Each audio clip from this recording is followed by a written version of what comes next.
Hola gente, ¿cómo andan? Bienvenidos a un nuevo video de Salir del Laberinto y hoy vengo a hablarles de algo súper interesante que es el I Ching. ¿Es un fraude? ¿Es verdad? ¿Funciona? ¿En qué consiste? Bueno, vamos a ver de qué se trata todo esto. Y si te gusta este video no te olvides de suscribirte a este canal. Primero, ¿qué significa I Ching? Significa el libro de las mutaciones o el libro de los cambios. Ching significa libro o canon. I significa mutación o cambio, y es la representación de un camaleón. Se suele decir que es un manual de adivinación, que es un oráculo, pero también se lo denomina uno de los 5 clásicos de la literatura china, y es como una especie de compendio de la sabiduría ancestral china. En verdad su origen es de tradición oral y chamánico, pero después de mucho tiempo de que se transmitió de esa forma, alrededor del siglo XII a.C. se escribió. Y luego con el paso del tiempo también se le fueron agregando comentarios e interpretaciones que también se utilizan hoy en día, pero que no son del texto original. Fue Confucio, uno de los filósofos chinos más conocidos de la historia, aquel que se encargó de hacer una de sus primeras recopilaciones y además de agregar los primeros comentarios a este texto. Por eso muchas veces está la confusión de si fue él uno de los que escribió este texto, pero no, es un texto anterior a él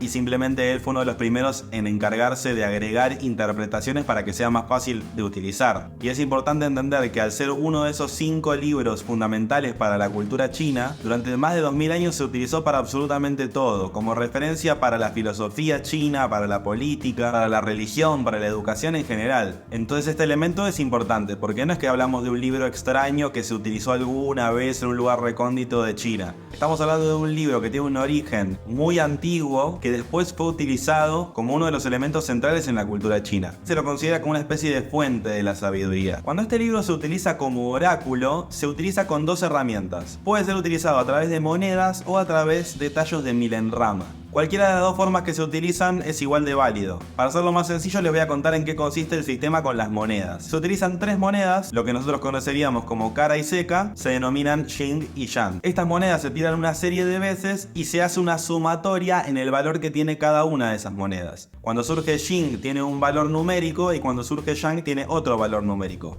El valor numérico de esas 3 monedas se suma y ese número corresponde a una línea que puede ser sólida o interrumpida, Yin o Yang. Cuando se hace este proceso 6 veces de abajo hacia arriba, completamos lo que es un hexagrama. En total hay 64 hexagramas, que a su vez están creados por pares de trigramas. Estos trigramas tienen diferentes nombres y diferentes cualidades características. Está el trigrama del fuego, el de la tierra, del agua, del lago, del cielo, del viento, de la montaña y del trueno. Como podemos ir viendo, tiene relación total con la naturaleza, con los cambios que se producen en la naturaleza y con las características de los diferentes elementos de la naturaleza. Lo curioso es que estos hexagramas representan diferentes situaciones de la vida. Y en el compendio total del libro vemos que son 64 situaciones diferentes de la vida. Y no solo eso, sino que además, según el resultado que da cuando uno tira esas monedas, puede surgir no solamente un hexagrama, sino un hexagrama que muta en otro hexagrama. Es decir, que hay un cambio entre una situación y otra.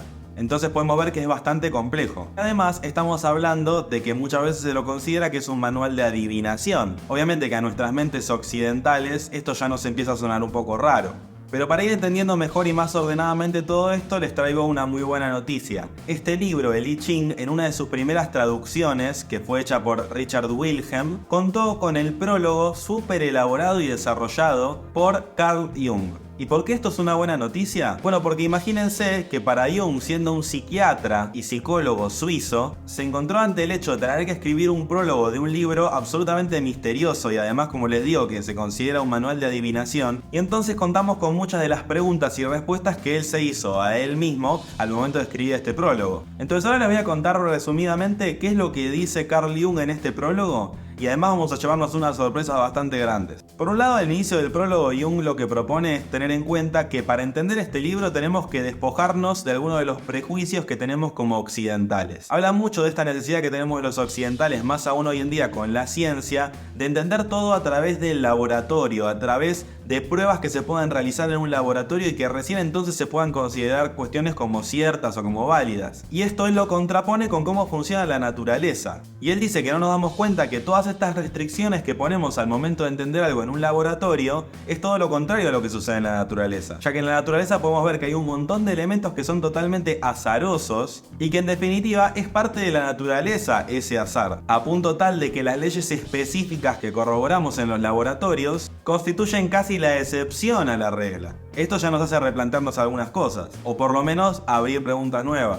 Para entender un poco mejor el funcionamiento del I Ching, Jung nos propone que entendamos la lógica de este libro y cómo se lo suele utilizar en la cultura china. Y nos explica que cuando se utiliza en la cultura china este libro, se considera que ese hexagrama que surge en ese momento, cuando uno hace la consulta al I Ching, es un reflejo exacto de lo que tiene que surgir en ese momento, lo cual se relaciona directamente con un principio que Jung estudió muchísimo, que es el principio de sincronicidad. Pero entonces Jung nos aclara varias veces esto a lo largo del prólogo, que es que si queremos encarar este libro con la mente crítica, racional, intelectual de Occidente, no es muy fácil entrar en ese juego. Pero él lo dice literalmente: para alguien que se complace en contemplar el mundo desde el ángulo en que lo veía la antigua China, el I Ching puede ofrecer cierto atractivo. Y ahí ya nos encontramos con la primera sorpresa de este prólogo. Jung se propuso a él mismo, y también para mostrarle al lector del libro en qué consiste este libro, hacer un experimento. Consultarle al I Ching y solicitarle su criterio acerca de la situación actual de Jung, o sea, la situación actual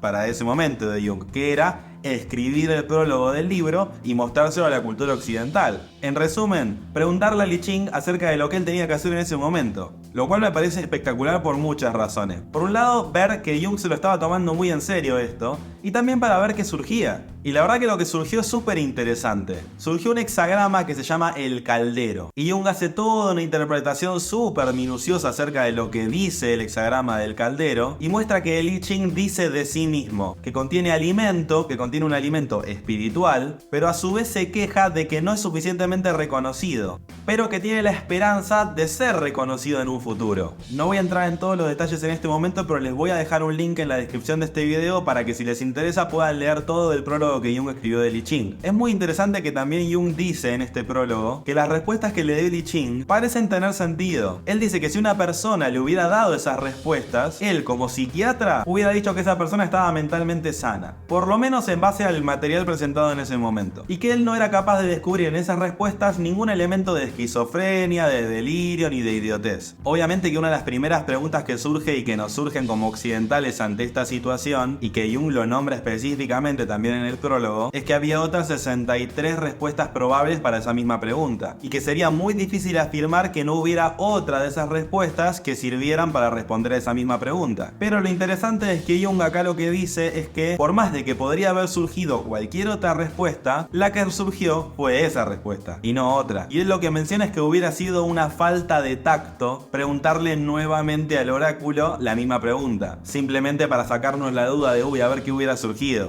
Con lo cual, de nuevo, lo que nos muestra es que si queremos entender este texto desde la mente occidental, vamos a encontrarnos ante este tipo de problemáticas. Pero si nos damos la libertad de tomarlo como se lo tomarían en la cultura china, nos podemos llegar a encontrar ante respuestas que tal vez nos resulten no solamente interesantes, sino favorables, y que nos puedan brindar alguna posibilidad diferente de lo que teníamos en mente previamente. El prólogo, a grandes rasgos, concluye mencionando que las miles de preguntas que puedan surgir y dudas acerca de este texto, él no las puede responder. El I Ching no es un libro que sea en sí fácil de abordar, ni viene con una muestra de resultados, sino que depende mucho del lector. Pero como él mismo dice, para los amantes del autoconocimiento y de la sabiduría, parece ser el libro indicado. Y también nos menciona que para algunos tal vez este sea un libro totalmente esclarecedor, para otros tal vez sea absolutamente oscuro y sombrío e inentendible. A quien le agrade lo puede usar, a quien no lo agrade puede no utilizarlo. Y que es preferible dejarlo salir al mundo para el beneficio de aquellos que sean capaces de discernir su significado. Este prólogo Jung lo escribió en Zúrich en el año 1949. Y fijémonos que sigue pasando el tiempo y estas cuestiones siguen pareciéndonos cada vez igual de enigmáticas. Lo único que tengo para agregar a este comentario que hizo Jung es que tengamos en cuenta la diferencia que hay entre un libro de sabiduría y un manual de adivinación. No sería muy prudente pensar que un libro nos puede decir exactamente lo que va a suceder en el futuro. Sin embargo, sí es bastante posible entender que un libro que tiene sabiduría milenaria nos puede llegar a aportar un punto de vista o una sabiduría que tal vez no teníamos de antemano.